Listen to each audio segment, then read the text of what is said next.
Right now, as you watch this, approximately 150,000 people will die today. Welcome to Logic Over Spirit. I'm here to guide you through one of humanity's oldest and most profound questions. Since the dawn of consciousness, human beings have grappled with mortality. We've built entire civilizations around the concept of death, created elaborate burial rituals, constructed magnificent tombs, and developed complex belief systems to explain what might come after our final breath. But here's what makes this topic so fascinating. Despite thousands of years of philosophical debate, religious doctrine, and scientific inquiry, we still don't have a definitive answer. Death remains the great unknown, the final frontier that no living person has truly experienced and returned to describe. In this documentary, we're going to take a comprehensive journey through everything humanity has learned, theorized, and believed about death and the possibility of an afterlife. We'll examine what happens to the body at the moment of death from a biological perspective. We'll explore the various religious concepts of the afterlife, from Christianity to Buddhism to ancient Egyptian beliefs. We'll dive into philosophical arguments about consciousness, identity, and whether anything can truly survive the death of the brain. And we'll look at cutting-edge scientific research into near-death experiences, consciousness studies, and the nature of reality itself. This isn't about convincing you of any particular viewpoint. This is about laying out the evidence, the arguments, and the possibilities, so you can think critically about perhaps the most important question any human being can ask. What happens when we die? So let's begin this journey into the ultimate unknown. Chapter 1. The Biological Reality of Death. Before we can discuss what might come after death, we need to understand what death actually is from a scientific standpoint. And here's something that might surprise you.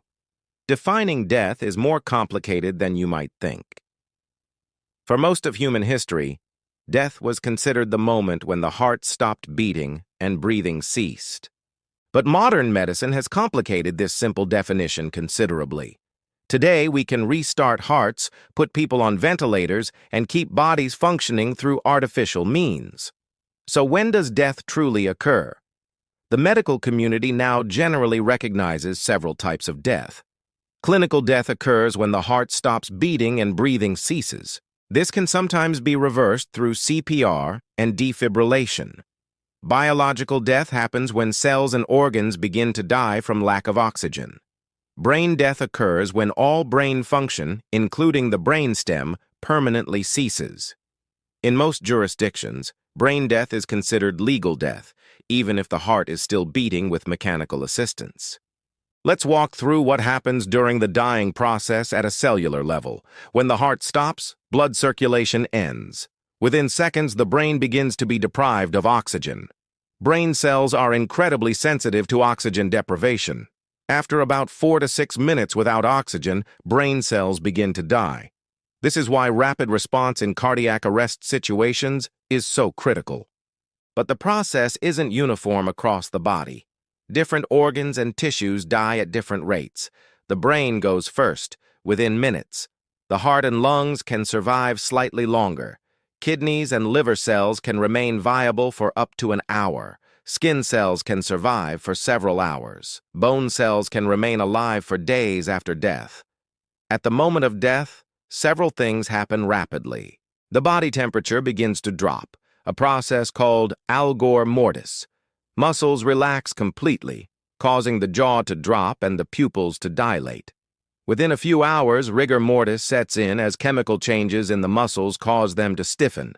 This stiffness peaks around 12 hours after death and then gradually dissipates. Blood stops circulating and begins to pool in the lowest parts of the body due to gravity, creating purplish-red discolorations called rigor mortis. Cells begin to break down in a process called autolysis, essentially self-digestion by the body's own enzymes. Bacteria that were kept in check by the immune system during life begin to multiply and spread throughout the body, causing decomposition. From a purely biological standpoint, death is the irreversible cessation of the organism's ability to maintain homeostasis. The complex systems that kept you alive, your circulation, respiration, temperature regulation, and metabolism, all shut down. The body begins its return to the basic chemical elements from which it came. But here's where things get interesting for our discussion. While we can describe in exquisite detail what happens to the body, the brain, and the organs during death, none of this tells us what happens to consciousness, to the subjective experience of being you. And that's the real question, isn't it? Chapter 2. The Mystery of Consciousness. To understand what might survive death, we first need to grapple with one of the hardest problems in science and philosophy. What is consciousness? This question has puzzled thinkers for millennia and remains deeply controversial today. Consciousness is your subjective experience of being. It's the feeling of what it's like to be you. It's the redness you experience when you see a red apple, the pain you feel when you stub your toe, the joy you experience when you hear a favorite song. Philosophers call this qualia, the qualitative, subjective aspects of experience. Now, here's the fundamental question that relates to death. Is consciousness produced by the brain, or does the brain merely receive or filter consciousness? This distinction is absolutely crucial to what might happen after death. The mainstream scientific view is that consciousness is generated by the brain. According to this materialist perspective, consciousness emerges from the complex interactions of billions of neurons firing in intricate patterns. Your thoughts, memories, emotions, and sense of self are all the result of electrochemical processes in your brain. When the brain dies, these processes stop, and consciousness ceases to exist. In this view, asking what happens to consciousness after death is like asking what happens to the music after you turn off a radio. The music doesn't go anywhere, it simply stops existing. This view is supported by substantial evidence. We know that damage to specific brain regions causes specific changes in consciousness and personality. A stroke in the left hemisphere can eliminate your ability to produce language. Damage to the hippocampus destroys your ability to form new memories. Alzheimer's disease progressively erodes personality and cognition as it destroys brain tissue. Anesthetics can completely eliminate consciousness by disrupting brain activity. All of this suggests that consciousness is intimately dependent on the physical brain. However, there's an alternative view that has persisted throughout human history and still has modern proponents. This is the idea that consciousness is fundamental, not emergent. In this view, consciousness is not produced by the brain, but is a basic feature of reality, perhaps like space, time, or matter. The brain, according to this theory, acts more like a receiver or filter for consciousness rather than its generator. This perspective is harder to test scientifically, but it's not entirely without merit. Despite decades of neuroscience research, we still don't have a complete explanation for how subjective experience arises from objective physical processes. This is called the hard problem of consciousness. We can map neural correlates of consciousness, showing which brain areas are active during specific experiences, but we can't explain why these physical processes should produce subjective experience at all. Some scientists and philosophers argue that consciousness might be a fundamental property of the universe.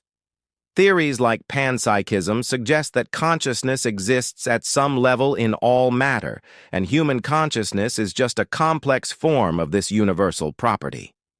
Quantum consciousness theories propose that consciousness might be related to quantum processes in the brain that connect to deeper levels of reality. Others propose that consciousness might exist in some kind of field that the brain interacts with, similar to how a television receives broadcast signals. In this model, the brain shapes and constrains consciousness during life, but consciousness itself might not be entirely dependent on the brain. These ideas remain speculative and controversial, but they're worth considering because if consciousness is indeed fundamental rather than emergent, if it's received rather than produced by the brain, then it's at least theoretically possible that some aspect of consciousness could persist after the brain dies. The question of consciousness is central to the question of life after death. If materialist neuroscience is correct and consciousness is entirely brain-generated, then death is almost certainly the end of experience. But if consciousness has any existence independent of the brain, then the door is open, at least theoretically, to some form of survival beyond physical death. Chapter 3. Near-death experiences. One of the most intriguing pieces of evidence that some people believe points toward survival after death comes from near-death experiences. These are reported experiences that occur when a person is at the brink of death or in some cases clinically dead and later revived. The phenomenon is surprisingly common. Studies suggest that between 10 and 20% of people who survive cardiac arrest report having had a near-death experience. That's millions of people worldwide. And remarkably, these experiences share common features across different cultures, religions, and backgrounds. The typical near-death experience includes several elements. Many people report a sense of peace and well-being, even in situations that should be terrifying. There's often a sensation of leaving the body and observing the scene from above, what's called an out-of-body experience. People describe moving through a tunnel toward a bright light. Many report encountering deceased relatives or spiritual beings. Some experience a life review, seeing their entire life flash before them. And often there's a sense of reaching a boundary or point of no return before being pulled back to life. Let's look at a specific example. Pam Reynolds, a musician from Atlanta, underwent a rare surgical procedure in 1991 to remove a brain aneurysm. The operation required her body to be cooled, her heart stopped, and the blood drained from her head. By every medical definition, she was clinically dead.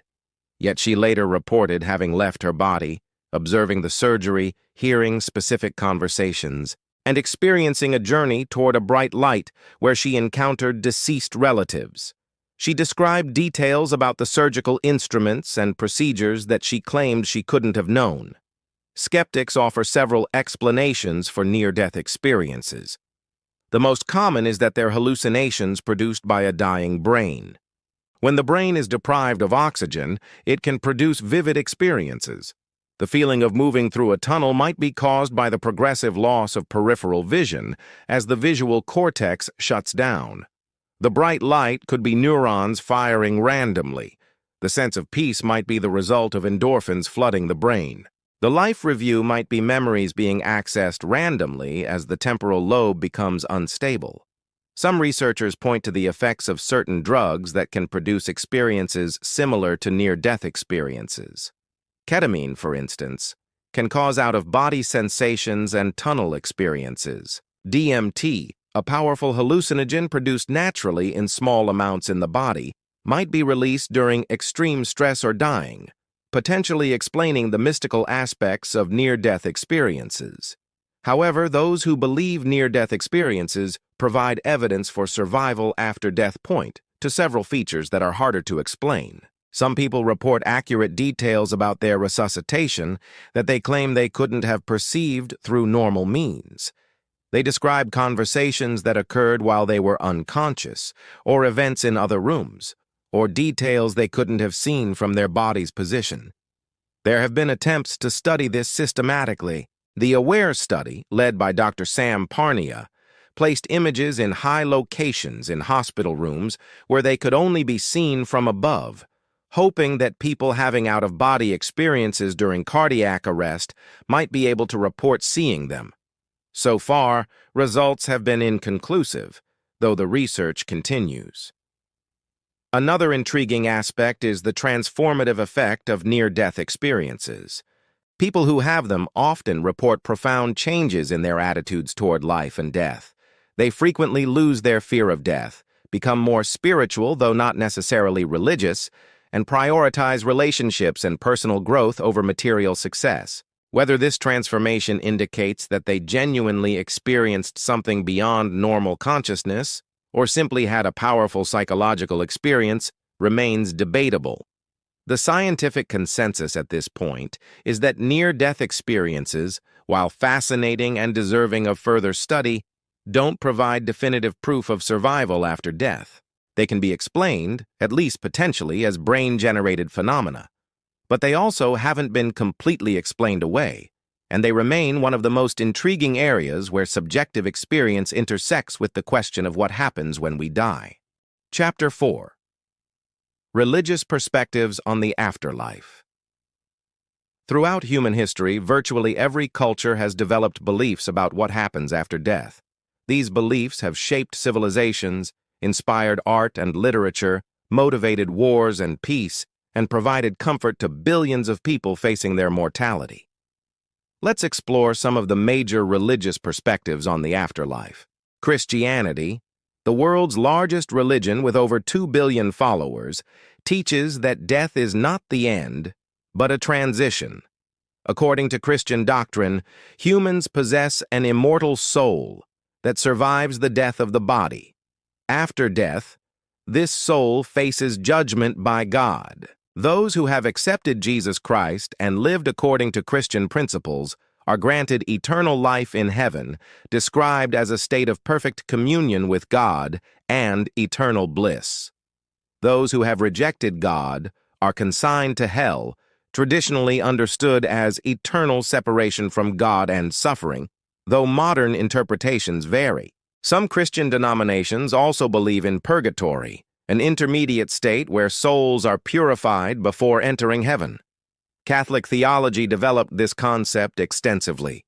Christianity also teaches in the eventual resurrection of the dead, when souls will be reunited with perfected physical bodies at the end of time during the second coming of Christ. Islam, with nearly 2 billion followers, shares some similarities with Christianity, but with important differences.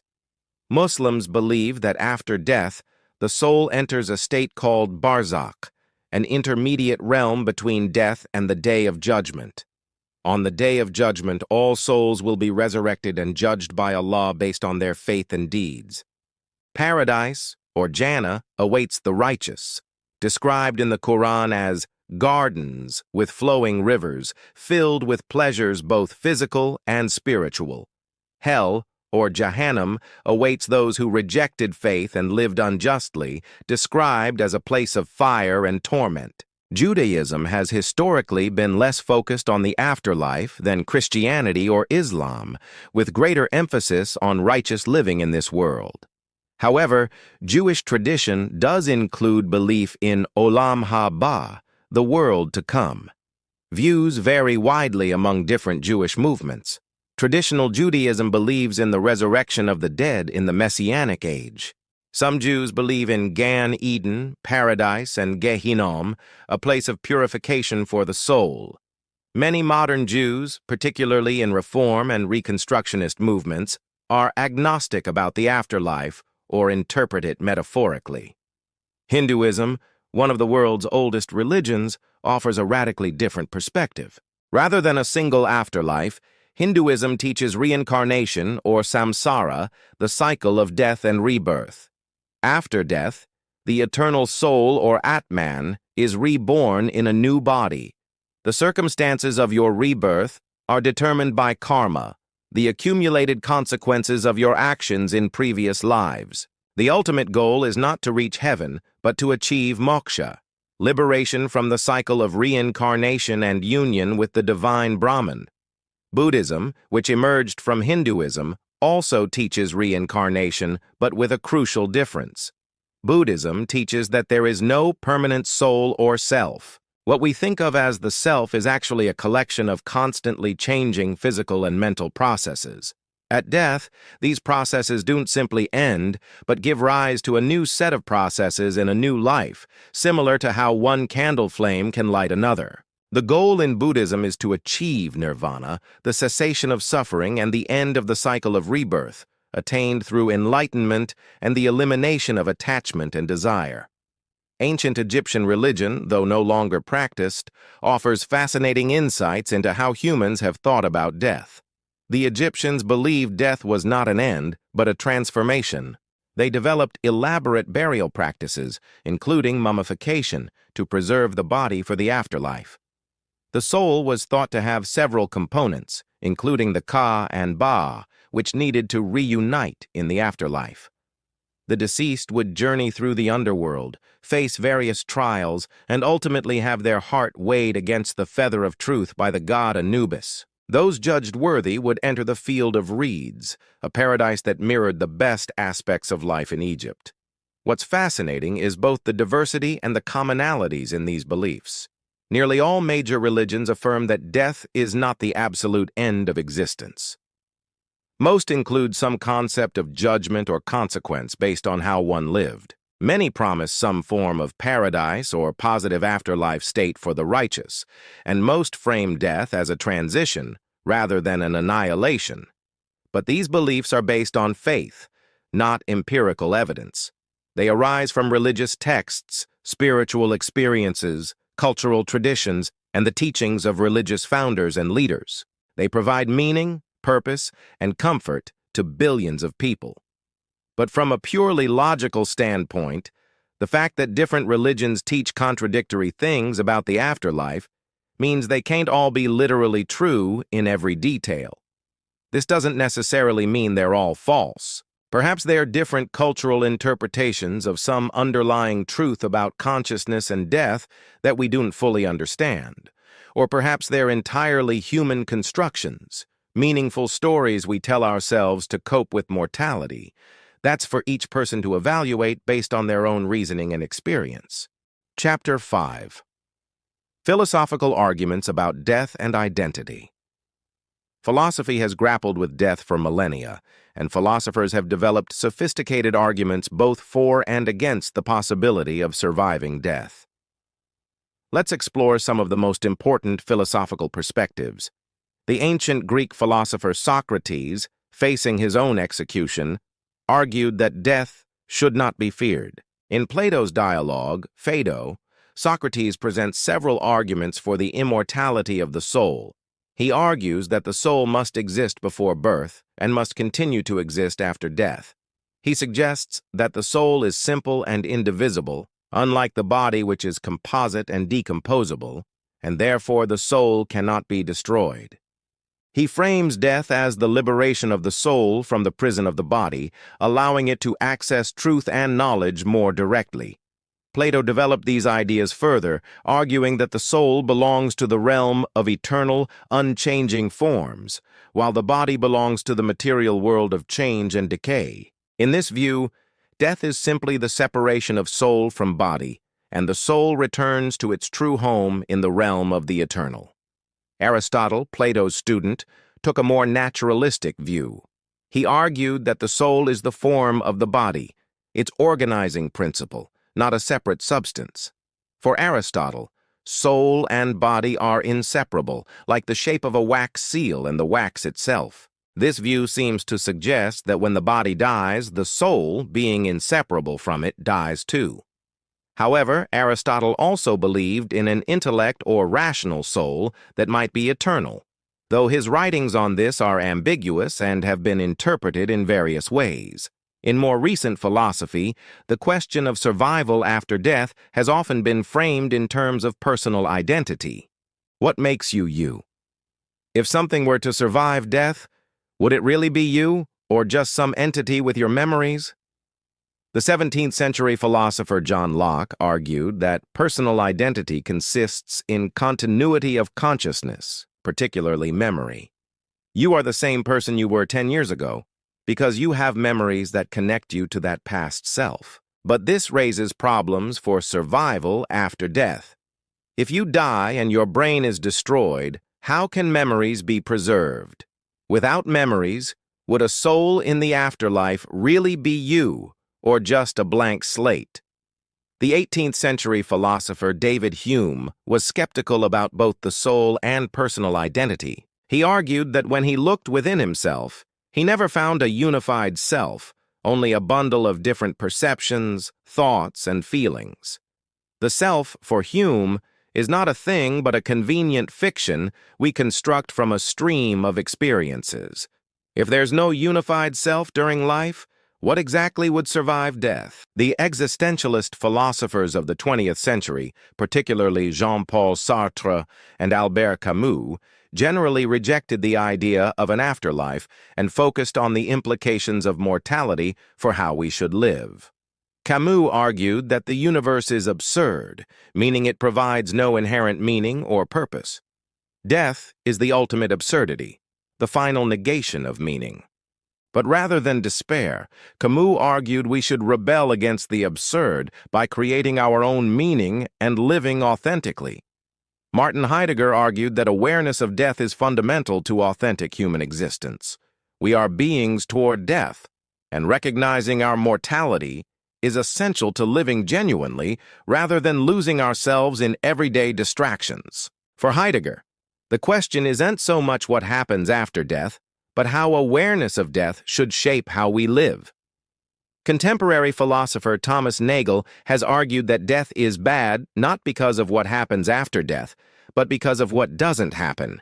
Death deprives us of the goods of life, the experiences, relationships, and projects we value. Even if death involves no suffering, it's still a harm because it's a deprivation.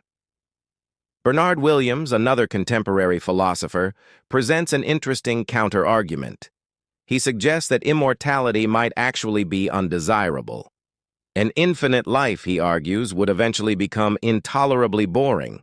All experiences would eventually repeat. All projects would eventually be exhausted. The fact that life is finite, that our time is limited, is part of what makes life meaningful and gives urgency to our choices. Philosophers have also explored thought experiments related to identity and survival. If your brain were scanned and all its information uploaded to a computer, would that digital entity be you? If you were transported Star Trek style by disassembling your atoms and reassembling them elsewhere, would the person who materializes really be you or a copy? These puzzles don't directly answer questions about death, but they reveal how complex and contested the concept of personal identity is. From a philosophical standpoint, the question of survival after death remains genuinely open. Strong arguments exist on both sides. What philosophy teaches us is to think carefully about our assumptions, to question our intuitions, and to recognize the genuine uncertainty that surrounds these profound questions. Chapter 6. Quantum Physics and the Nature of Reality. In recent decades, some researchers and thinkers have turned to quantum physics for insights into consciousness and the possibility of survival after death. This is controversial territory, with many physicists arguing that quantum mechanics is being misapplied or misunderstood. But the ideas are worth exploring. Quantum mechanics, the physics of the very small, reveals that reality at the quantum level is strange, profoundly different from our everyday experience. Particles can exist in multiple states simultaneously until observed. Particles can be entangled, instantly correlated across vast distances. The act of measurement seems to play a fundamental role in determining physical reality. Some interpretations of quantum mechanics suggest that consciousness plays a role in collapsing quantum wave functions, in transforming quantum possibilities into definite realities. The most famous example is Schrödinger's cat, a thought experiment where a cat in a box is both alive and dead until someone observes it. Some interpretations suggest that conscious observation is required to collapse this quantum superposition into a definite state. If consciousness has this kind of fundamental role in quantum mechanics, some argue, then perhaps consciousness is more fundamental to reality than we thought.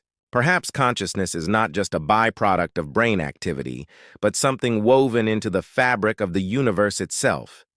Roger Penrose, a renowned mathematical physicist, and Stuart Hameroff, an anesthesiologist, have proposed what they call orchestrated objective reduction, or OR theory. They suggest that consciousness arises from quantum processes in structures called microtubules inside neurons.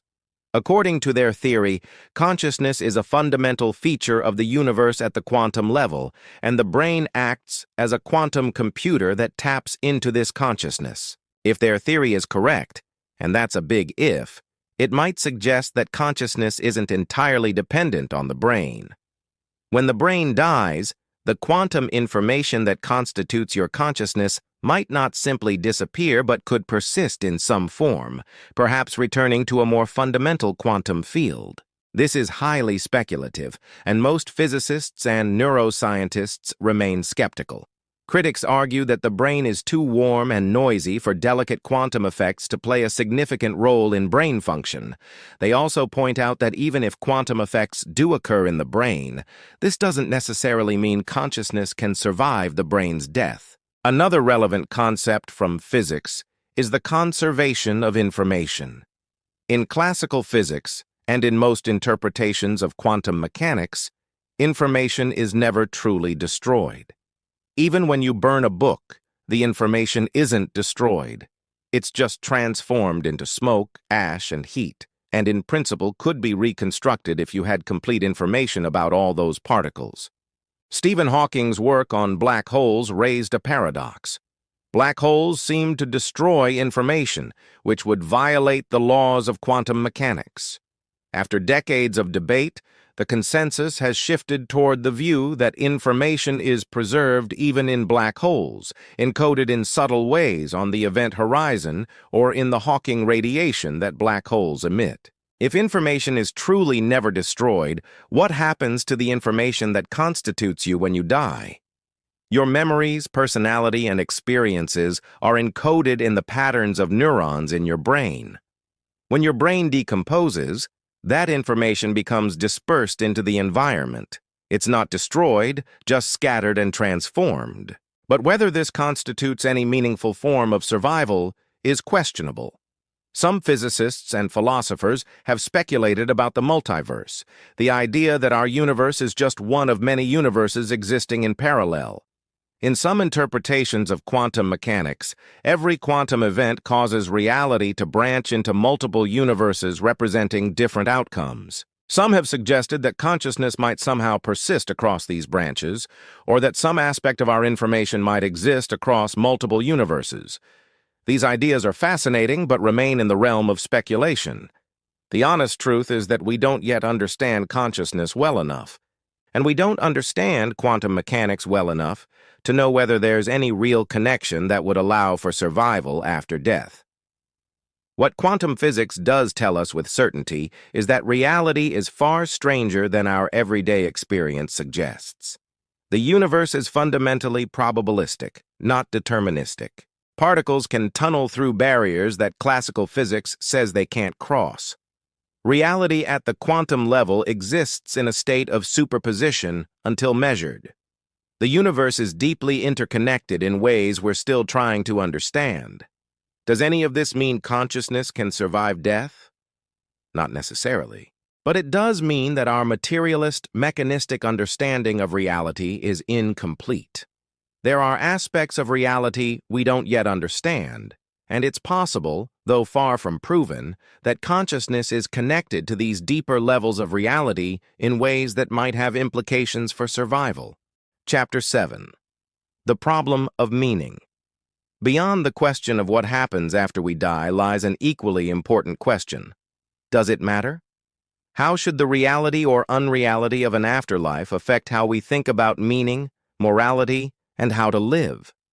For many religious people, the afterlife provides the foundation for meaning and morality. If this life is a brief prelude to eternity, then our actions here have cosmic significance. The choices we make determine our eternal destiny.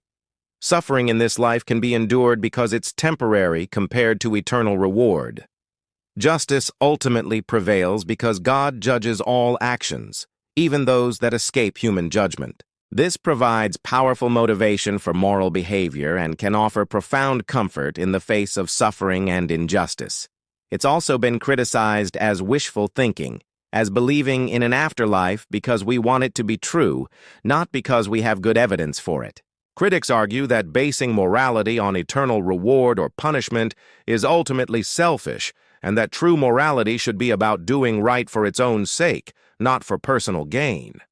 The atheist and existentialist perspective is that life has no inherent, pre-existing meaning. We are not here for any particular purpose. Death is final, consciousness ends, and eventually, all evidence of our existence will be erased as the universe moves toward entropy. This might sound bleak, but existentialists argue it's actually liberating. If life has no inherent meaning, then we are free to create our own meaning. We get to choose what matters, what goals to pursue, what values to embody. As Sartre put it, existence precedes essence. We exist first and define ourselves through our choices and actions. The absence of cosmic meaning doesn't negate the real meaning we find in relationships, creative work, experiences, and the impact we have on others and the world. Some philosophers argue that mortality actually makes life more meaningful, not less. If we had infinite time, nothing would be urgent. Every choice could be deferred. Every relationship could wait. It's the finite nature of life, the awareness that our time is limited, that gives weight and significance to our choices. As the saying goes, we don't appreciate what we have until we realize we could lose it. The prospect of death can also be a powerful motivation for living authentically. If you knew you had only a year to live, would you continue living the way you are now? Would you stay in that unfulfilling job? Would you leave important words unsaid? The awareness of mortality can cut through the trivial concerns that dominate daily life and focus us on what truly matters.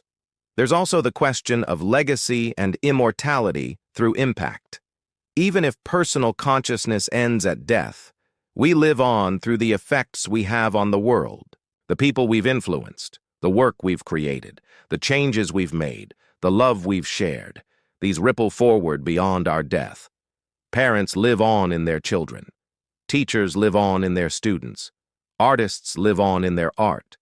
Activists live on in the changes they've fought for. This isn't literal immortality, but it's a form of continuation, and for many people, it's enough. The goal isn't to live forever, but to live in a way that creates positive ripples that extend beyond your own finite existence. The philosopher Samuel Scheffler has argued that the continuation of humanity after our individual deaths is crucial to finding meaning in life. Most of the things we care about, he argues, only make sense if we assume that humanity will continue after we die. Why plant a tree that will take 50 years to mature if no one will be around to enjoy it? Why work to address climate change if there will be no future generations to benefit? Why create art that will outlive you if there will be no one to appreciate it? The implicit assumption that life will continue after our death is, according to Scheffler, fundamental to how we find meaning. This raises an interesting question. Is the extinction of humanity, the end of all human consciousness, worse than individual death? Many people would say yes. The end of everything we've created, all human knowledge, culture, love, and creativity, seems like a greater tragedy than individual deaths, even though individual deaths involve the same loss of consciousness. What this suggests is that meaning isn't found solely in individual survival, but in being part of something larger than ourselves. Whether that's humanity, life on Earth, the universe itself, or God, most people find meaning in connection to something beyond their individual existence. In the end, whether or not there's an afterlife, we face the same fundamental challenges. To live with courage and authenticity, to reduce suffering where we can, to create beauty and meaning, to love and be loved, to leave the world better than we found it. These imperatives don't depend on whether consciousness survives death. They emerge from our nature as beings who are aware, who suffer and flourish, who care about ourselves and others. Chapter 8. Living with Uncertainty. We've explored this question from multiple angles: science, religion, philosophy, and cutting-edge physics. We've examined near-death experiences, religious doctrines, philosophical arguments, and theories about consciousness. So what can we conclude? What actually happens after death?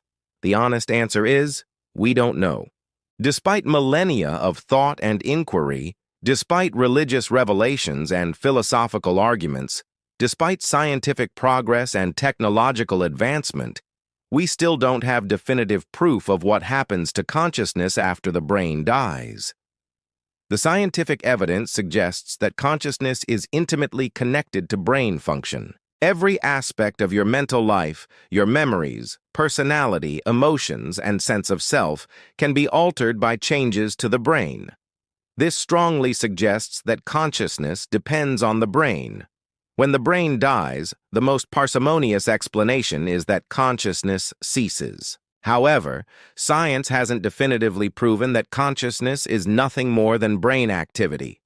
The hard problem of consciousness remains unsolved. We can't fully explain how subjective experience arises from objective physical processes.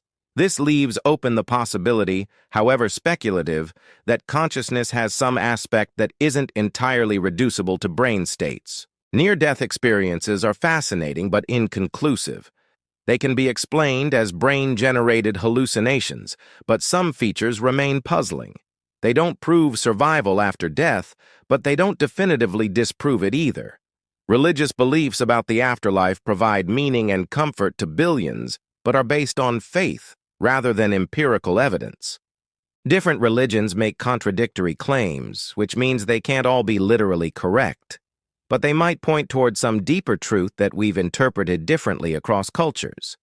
Philosophical arguments cut both ways. Some suggest the possibility of survival. Others, its impossibility. Most acknowledge the profound uncertainty. So we're left with uncertainty. And perhaps that's okay. Perhaps living with uncertainty about death is part of the human condition. The physicist Richard Feynman once said, "I can live with doubt and uncertainty. I think it's much more interesting to live not knowing than to have answers which might be wrong." This uncertainty creates a choice about how to approach death and life. You can choose to believe in an afterlife based on faith, religious teachings, or personal spiritual experiences. This belief can provide comfort and motivation. You can choose to believe that death is the end, that this life is all we have, and find meaning in the finite nature of existence. This too can be meaningful and motivating. Or you can remain genuinely agnostic, acknowledging that you don't know and perhaps can't know until you die, and focus on living well regardless of what comes after. Each of these positions has merit. The key is to choose thoughtfully rather than defaulting to cultural conditioning or wishful thinking. Think critically about the evidence and arguments. Consider what resonates with your own experience and intuition. But also, hold your beliefs with humility, recognizing that this is a question where certainty is elusive. What we can say with confidence is that how you think about death profoundly shapes how you live. If you believe death is final, you might feel more urgency to make the most of this life, to repair relationships, to pursue your dreams now rather than later. If you believe in an afterlife and judgment, you might be more motivated to live morally and develop your spiritual life. If you're uncertain, you might try to live in a way that would be meaningful, regardless of what comes after. The awareness of death can be a powerful teacher. It can help us distinguish the essential from the trivial, the meaningful from the meaningless. It can motivate us to appreciate the present moment, to value our relationships, to live authentically rather than according to others' expectations. The poet Mary Oliver wrote, "Tell me, what is it you plan to do with your one wild and precious life? Whether it's your only life or a prelude to eternity, the question stands. What will you do with the time you have? How will you treat the people around you? What will you create? What impact will you have? What will you learn? How will you grow? What will you love?" These questions matter regardless of what comes after death. They matter because we're here now, conscious and alive, capable of suffering and joy, connected to others who share our mortal condition. Conclusion. Death remains the great unknown, the final mystery that awaits every person ever born. We've explored this question from every angle available to us. The biological processes of dying, the mystery of consciousness near death, experiences, religious beliefs, spanning cultures and millennia philosophical arguments, both ancient and modern, and cutting-edge ideas from quantum physics. What emerges from this exploration is not a definitive answer, but a richer understanding of the question itself. We see that death is not simple, but complex, not just a biological event, but a philosophical, spiritual, and existential challenge. We see that humanity has wrestled with mortality since the dawn of consciousness, creating meaning systems, rituals, and beliefs to help us cope with and understand the inevitable end we all face. The scientific evidence points toward death as the cessation of consciousness, the end of the biological processes that sustain our sense of self. Yet science also reveals how much we don't understand about consciousness, about the nature of reality at the quantum level, about the relationship between mind and matter. These gaps in knowledge leave room for uncertainty, for possibility, for wonder. Religious traditions offer visions of continuation, of judgment, of reunion, of rebirth.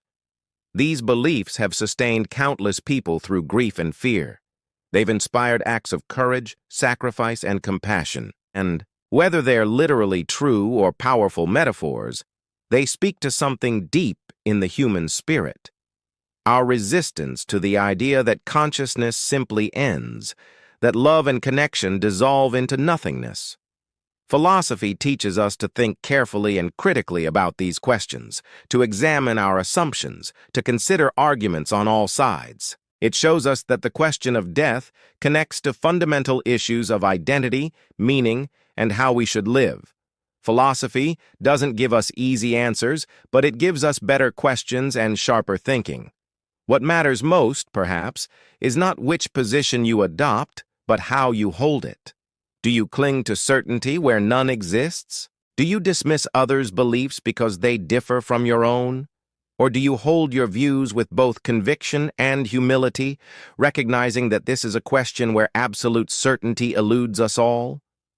The awareness of death, of our mortality and the mortality of everyone we love, can be terrifying. It can fill us with anxiety and dread, but it can also be clarifying and motivating. It can help us see what truly matters. It can give us courage to take risks, to be vulnerable, to love deeply, despite the certainty of loss. Death reminds us that time is precious because it's limited. Every moment is unrepeatable. Every conversation might be the last. Every sunrise is a gift, not a guarantee. This awareness, painful as it can be, is also what makes life vivid and meaningful. We also find comfort in the fact that death is universal. It's the one experience that unites all living things across time and space. Every person who has ever lived has faced or will face this same mystery. Your ancestors faced it. Your descendants will face it. In this sense, death connects us to the vast community of the living and the dead, to all of humanity across all of time. There's also something profound in accepting our limits. We cannot know everything. We cannot control everything. We cannot live forever. Accepting these limitations isn't defeat, it's wisdom. It allows us to focus our energy on what we can know, what we can control, what we can do in the time we have. Perhaps the question isn't ultimately about what happens after death, but about what happens before it. How do we live knowing that we will die? How do we love knowing we will lose? How do we create meaning in a universe that may be indifferent to our existence? How do we face suffering, injustice, and loss with courage and compassion? These are the questions that matter day to day. These are the questions we can actually do something about. We can't control what happens after death, but we can control how we respond to its inevitability. We can choose courage over fear. We can choose connection over isolation. We can choose meaning over nihilism. We can choose love over indifference. The philosopher Epicurus, who lived in ancient Greece, argued that we shouldn't fear death.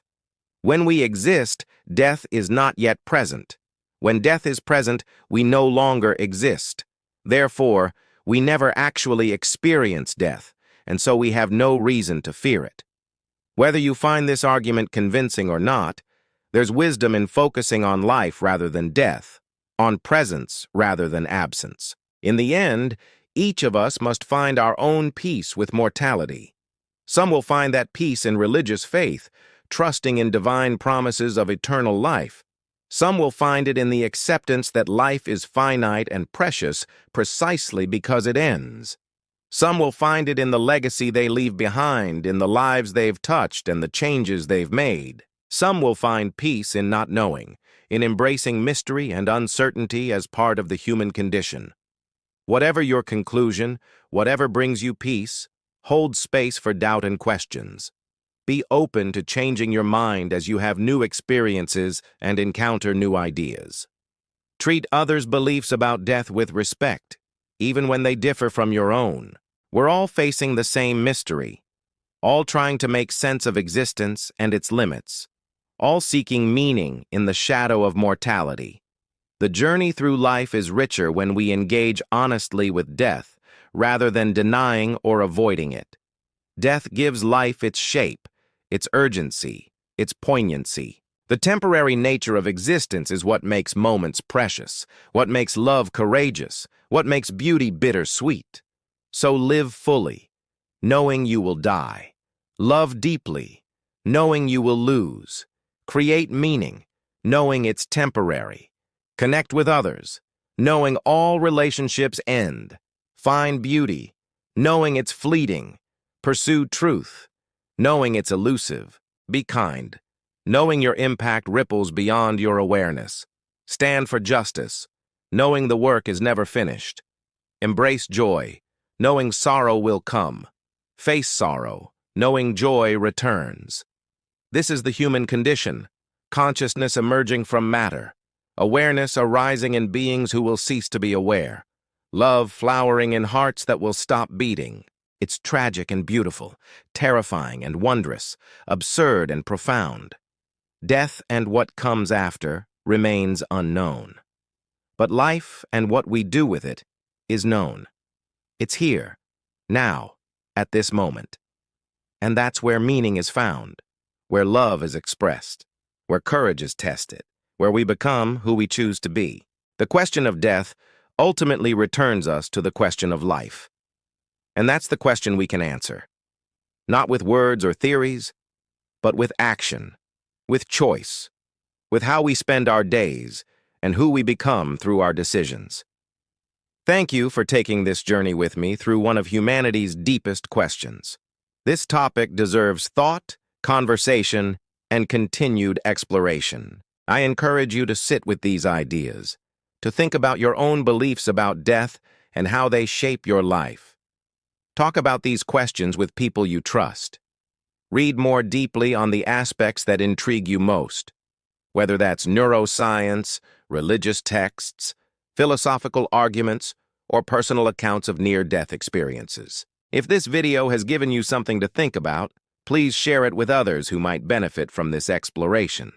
Conversations about death are often avoided in our culture, but they're some of the most important conversations we can have.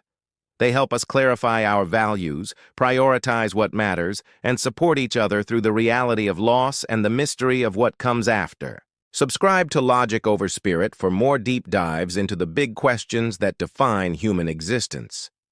We explore topics that matter, questions that don't have easy answers, ideas that challenge us to think more deeply about reality, meaning, and how to live well. Leave a comment below sharing your thoughts. What's your perspective on death and what comes after? Has your view changed over time? How does your belief or uncertainty about death affect how you live? This is a topic where everyone has something to contribute, where diverse perspectives enrich our understanding rather than diminishing it. Remember, the goal isn't to reach certainty where none exists. It's to think more clearly, more honestly, more courageously about the most fundamental question we all face. It's to live more fully, knowing that our time is limited and precious. It's to find meaning and connection despite, or perhaps because of, the reality of death. Until next time, keep questioning, keep thinking, and keep living fully in the face of mystery. Thank you for watching.